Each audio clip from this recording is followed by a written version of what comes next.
Սիրելի հայրենակիցներ, մենք արդեն երկար ամիսներ է արձանագրումներ ենք անում, օրացուցային օրեր ենք նշում,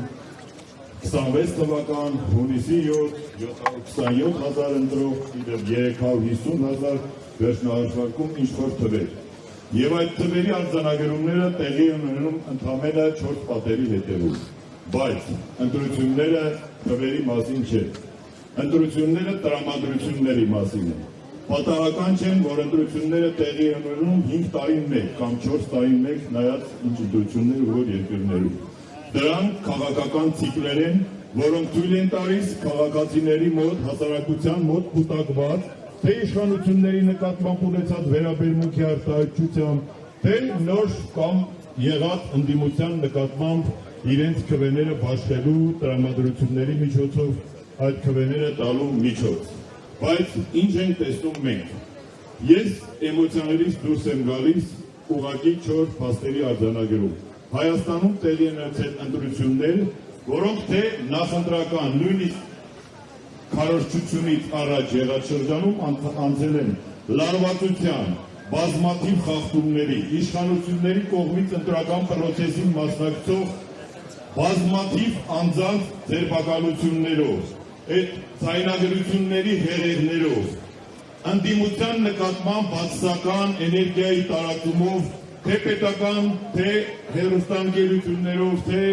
համակարգիչներով ու սոցիալական ցանցերով։ Ունեցել ենք խայտառակ ընտրախախտումներով, ամեն դեպքում ես ասում եմ խայտառակ, որովհետև դրա գոնե 3 արձանագրում տվել է կենտրոնական ընտրական հանձնաժողովը, բայց արդյոք այդ 3-ն էին ընդամենը, որ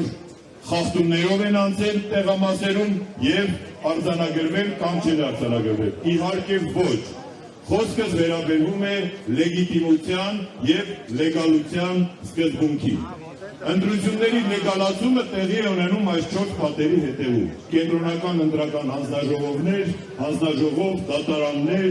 արձանագրումներ եւ այլն։ Բայց ընտրությունների լեգիտիմացումը տեղի է ունենում հասարակական ընկալման մեջ,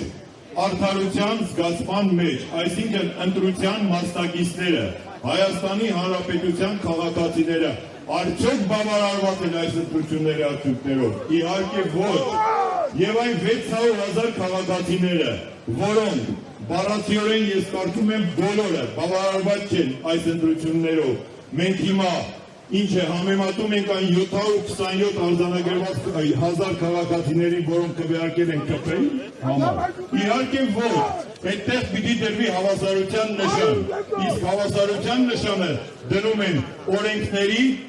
հանրության ճշմարտ եւ արդարության վերականգնման միջոցով։ Ուստի այս պայքարը, քանի դեռ չունի արդարացի լուծում, շարունակվելու է բոլոր թույլատրելի միջոցներով։ Եվ իմ խորհուրդս իշխանություններին, որևէ բացասական էներգիա, երբևէ որևէ տեղ չի կորչում, եւ ձեր խնդիրն է այս բացասական էներգիան իրավական, օրինական ճանապարհով դուք լուծեք, այլապես չեք կարող գուշակել, թե այդ ջուրը որ ուղղությամբ է հոսելու։